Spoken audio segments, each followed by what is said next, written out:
فواد چودھری کی press conference پر ردعمل میں ترجمان نے کہا کہ سابق ڈپٹی اسپیکر قاسم سوری کی طرف سے الیکشن کمیشن کو ایک بھی استعفیٰ موصول نہیں ہوا تھا۔ موجودہ اسپیکر قومی اسمبلی نے 11 اراکین کے استعفے بھیجے جو ضابطے کے تحت منظور کر کے الیکشن شیڈول جاری کیا گیا۔ آئین کے تحت الیکشن کمیشن 60 دن کے اندر خالی نشستوں پر انتخاب کرانے کا پابند ہے۔ اگر اسپیکر کی طرف سے استعفیٰ موصول ہی نہ ہو تو منظور کرنے کا نہ تو سوال پیدا ہوتا ہے نہ ہی الیکشن کمیشن اس کا مجاز ہے۔ مسلم لیگ نون کے رہنما حنیف عباسی نے کہا ہے کہ 13 بے نامی اکاؤنٹس کی انویسٹیگیشن کا فیصلہ کیا گیا ہے۔ صدر عارف علوی کو عہدے سے مستعفی ہو جانا چاہیے۔ ہماری پٹیشن میں بیان حلفی نہیں، سرٹیفکیٹ ہی لکھا ہوا ہے۔ عمران خان سپریم کورٹ سے نااہل قرار پائیں گے، جس کے بعد پارٹی صدارت کے لیے 4 امیدوار دوڑ میں ہیں۔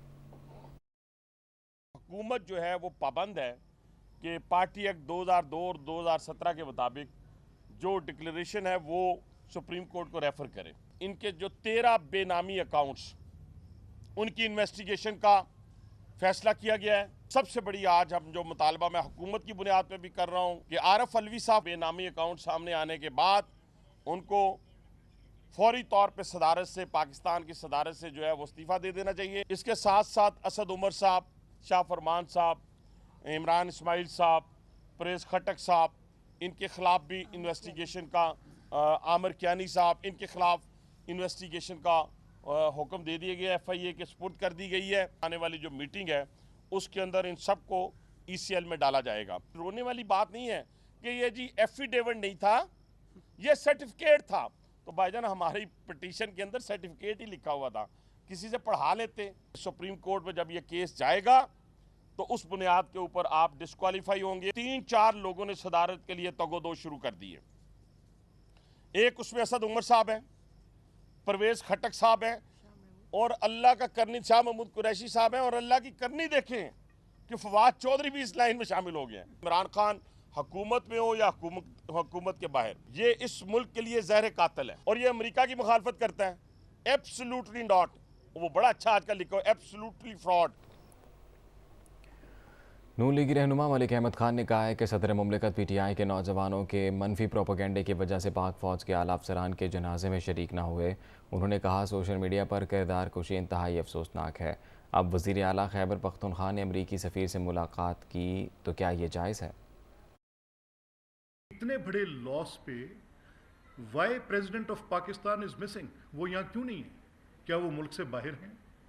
کیا انہوں نے تکلیف کرنا مناسب نہیں سمجھی کہ اتنے بڑے حادثے پر جنازے میں شرکت کریں؟ تو تحریک انصاف کے چند نوجوان جو کہ گمراہی کی آخری حد سے آگے نکل چکے ہیں، انہوں نے کچھ سوشل میڈیا پہ ایسی پروپیگیشن کی ہے جس میں انہوں نے کچھ نیگیٹو پوسٹس کی، تو اس بنیاد پر پریزیڈنٹ علوی جنازے میں شرکت نہیں کر سکے۔ محمود خان ملے سفیر امریکہ کے کو تو وہ حلال ہے۔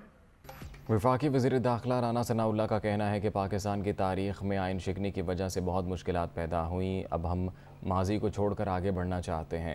جمہوریت سے ہی ملک مضبوط ہوگا، مسائل حل ہوں گے۔ وہ اسلام آباد میں میڈیا سے گفتگو کر رہے تھے۔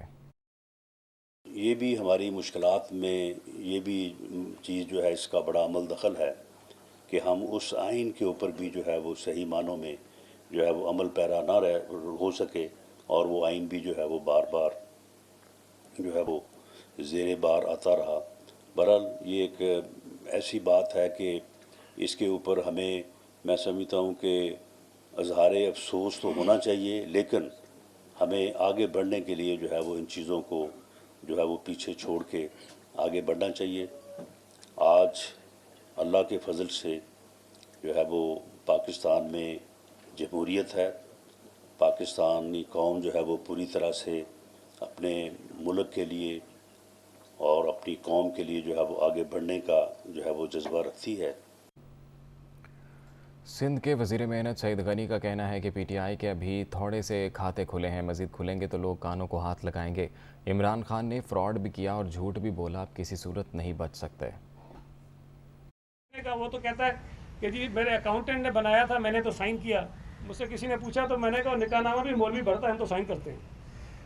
کل کو وہ کوئی کہتے جی میری تو بیوی نہیں ہے، مجھے کیا پتا تھا، میں تو سائن کر دی تھی، پتہ نہیں نام کس کا تھا اوپر۔ جرنلسٹ نے اس کے اوپر انویسٹیگیشن شروع کر دی۔ اور ان تمام لوگوں سے رابطہ کیا جن کا نام اس فہرست میں شامل تھا کہ جنہوں نے بقول پی ٹی آئی کو چندہ دیا تھا. اس نے رابطہ کیا تو اس نے کہا کہ 54% شاید اس نے بتایا 54%، جو کہتا ہے میرے پر ریکارڈ ہے، 54% لوگوں نے یہ کہا کہ ہم نے ہاں چندہ دیا تھا، لیکن ہم نے شوکت خانم کو دیا تھا، ہم نے وہ چندہ پی ٹی آئی کو نہیں دیا تھا. اب آپ اندازہ لگائیے کہ جو یہ پارسائی کا دعویٰ کرتا ہے اس نے شوکت خانم کے نام پہ لوگوں سے چندہ لیا اور اس چندے کو الیکشن کمیشن میں یہ دکھایا کہ یہ چندہ پی ٹی آئی کو ملا ہے. وزیر اطلاعات سندھ شرجیل انعام میمن نے کہا ہے کہ الیکشن کمیشن کے فیصلے کے بعد عمران خان کی سیاست ختم ہو گئی. وہ اپنی سیاست بچانے کے لیے عوام کو بے وقوف بنا رہے ہیں. میڈیا سے گفتگو کرتے ہوئے شرجیل انعام میمن نے کہا ہے کہ عمران خان نے قابل احترام اداروں کے خلاف منفی پروپیگنڈا کرنے کے لیے ہزاروں افراد کو بھرتی کیا ہے. عمران خان نے توشہ خانے سے گھڑیاں تک بیچ دی ہیں. انہوں نے کہا کہ پیپلز پارٹی ہر وقت الیکشن کے لیے تیار ہے، لیکن ہم چاہتے ہیں کہ پہلے انتخابی اصلاحات کی جائیں.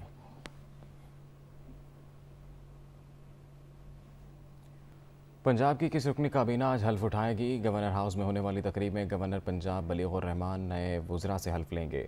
پنجاب کابینہ کی حلف برداری کی تقریب دن 11 بجے ہوگی. وزیر اعلیٰ پنجاب چودھری پرویز الہی بھی تقریب میں شرکت کریں گے. وزراء میں میاں اسلم اقبال، علی عباس، شاہ محسن لغاری، تیمور ملک، راجہ بشارت، یاسر ہمایوں، انصر مجید نیازی، منیب سلطان چیمہ شامل ہیں. میاں محمود الرشید، شہاب الدین، مراد راز، ڈاکٹر یاسمین راشد، خرم شہزاد ورک، ہاشم ڈوگر، آصف نقئی، علی افضل شاہی، نواب زادہ منصور علی خان، حسین جہانیہ گردیسی، غضنفر عباس چھینا، لطیف نظر اور حسنین بہادر دریشک بھی اپنے منصب کا حلف اٹھائیں گے. وزیر اعلیٰ پنجاب چودھری پرویز الہی نے 3 مشیروں کا تقرر کر دیا. سابق گورنر عمر سرفراز چیمہ کا مشیر اطلاعات تعیناتی کا نوٹیفیکیشن جاری کر دیا گیا.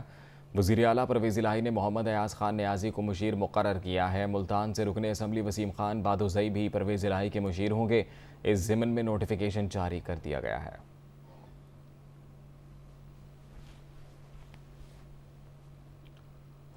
وزیر اعظم شہباز شریف نے کہا ہے کہ بلوچستان میں سیلاب سے بہت تباہی ہوئی ہے. وزیر خزانہ ریلیف سرگرمیوں کے لیے NDMA کو فوری طور پر 5 ارب روپے جاری کریں. وہ جائزہ اجلاس سے خطاب کر رہے تھے. وزیر اعظم نے متاثرہ علاقوں میں ایمرجنسی نافذ کر دی. صوبہ بلوچستان میں بہت نقصان پہنچا ہے، فاصلے بہت زیادہ ہیں، لاجسٹک کا ایشو ہے اور ایڈمنسٹریشن کا ایشو ہے. چیف منسٹر PDMA NDMA مل کے کام کر رہے ہیں. اگر گیپس ہیں تو ان کو آئیڈینٹیفائی کر کے ان کو فل کیا جائے. کمپنسیشن کے لیے بہت ہی امپورٹنٹ ہے کہ جوائنٹ سروے جو ہے وہ ایک لازمی شرط اول ہے. اس میں ہمیں فنڈز مہیا کرنے ہوں گے NDMA کو، اور NDMA PDMA چاروں صوبوں میں مل کے کام ان کو کرنا چاہیے اور کرنا ہوگا. اس میں قطعاً نہ NDMA کو کریڈٹ لینا چاہیے نہ PDMA کو. یہ عوام کی خدمت کا معاملہ ہے اور اس میں مل کے ہمیں کام کرنا ہے. میں آپ کا کام آسان کر دیتا ہوں. آپ فی الحال ان کو فوراً 5 بلین کے حوالے کریں اور بعد میں ہم اس کو ریکوپ کر لیں گے. ایک چھوٹی سی کمیٹی بناتا ہوں، مہربانی کر کے آپ صوبوں سے بات کریں. ترجمان بلوچستان حکومت فرا عظیم شاہ نے کہا ہے کہ بلوچستان میں سیلاب سے بہت نقصان ہوا. متاثرین کی مدد کے لیے سب کو متحد ہو کر کام کرنا ہوگا. تمام صوبے مشکل کی گھڑی میں آگے آئیں. وہ لاہور پریس کلب میں اظہار خیال کر رہی تھیں. Balochistan is an integral part of Pakistan. They will fight every enemy and every propaganda they orchestrate. Balochistan میں ایک سیلابی صورتحال ہے اور بہت زیادہ وہاں پر تباہی آئی ہے. تو یہ وقت ہے کہ ہم سب متحد ہو جائیں اور جو کچھ بھی ہم سے کنٹریبیوشن ہو سکتی ہے ہم بلوچستان کے غریب عوام کی مدد کریں اور آگے ہو کر ان کا ہاتھ پکڑیں اور ایک دوسرے کا مشکل گھڑی میں ساتھ دینا ہے. ہیلی کاپٹر کریش ہے، اس کی جو انویسٹیگیشن ہے وہ جاری ہے. آئی ہوپ کہ جلد جو حقائق ہیں، جو بہت ساری اور بھی چیزیں ہیں وہ سامنے آئیں گی. محکمہ موسمیات نے 10 سے 13 اگست کے دوران ملک بھر میں مزید بارشوں کی پیشگوئی کر دی ہے. محکمہ موسمیات کا کہنا ہے کہ 10 اگست سے مانسون ہوائیں ملک میں داخل ہوں گی. پنجاب، اسلام آباد، کشمیر، بالائی خیبر پختونخوا، بلوچستان اور گلگت میں بادل برسنے کا امکان ہے۔ محکمہ موسمیات نے بارشوں سے جڑواں شہروں سمیت نوشہرہ، مردان، فیصل آباد اور گجرانوالہ کے نشیبی علاقے زیر آب آنے کا خدشہ ظاہر کیا ہے۔ درمیانی شدت کی مانسون ہواؤں کا سسٹم سندھ میں داخل ہو گیا ہے۔ کراچی میں آج سے 9 اگست کے درمیان گرج چمک کے ساتھ بارش کا امکان ہے۔ محکمہ موسمیات کے مطابق کراچی میں بارش کا سلسلہ آج سے شروع ہونے کا امکان ہے، جو 3 دن تک جاری رہ سکتا ہے۔ سندھ کے دیگر شہروں میں تھرپارکر، عمرکوٹ، میرپور خاص، بدین، ٹنڈو محمد خان اور ٹنڈو العیار میں بھی بارشیں متوقع ہیں۔ موسلادھار بارشوں کے سبب نشیبی علاقوں میں پانی جمع ہونے کا خدشہ ہے۔